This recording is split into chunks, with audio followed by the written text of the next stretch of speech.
বন্ধুরা, তোমরা কেমন আছো? আমিও ভালো আছি। দেখো, আজকে এসেছি মাছ বাজার করতে। দেখো, বাজারে প্রায় এসেই গিয়েছি। ওই দেখো মাছ,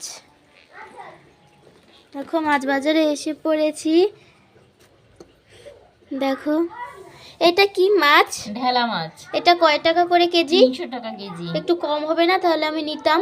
না, একদমই। দেখো মাছগুলো কিন্তু বন্ধুরা অনেক তাজা। দেখো, হাত দিয়ে আর ধরছি না। এটা কি মাছ? শোল মাছ। কয় টাকা করে কেজি? এটা 300 টাকা। আর এটা কি মাছ? এটা হয়েছে ট্যাংরা মাছ। কত টাকা করে কেজি? এটা 400 টাকা। ভালোই তো, ভাবছি ট্যাংরা মাছই নিয়ে যাব বাসায়। মা এটাই নিতে বলেছে। আর এটা কি মাছ? এটা হয়েছে পুঁটি মাছ। কত টাকা করে কেজি? এটা 300 টাকা। ভালোই তো, কিন্তু পুঁটি মাছ একটু কম হবে না?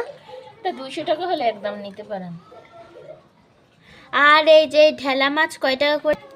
এই ঢেলা মাছটা একটু কম হলে ভালো হতো। কত টাকা? না, কম দেওয়া যাবে না। না কেন? আমার একটু ভালো হতো। কম হবে না,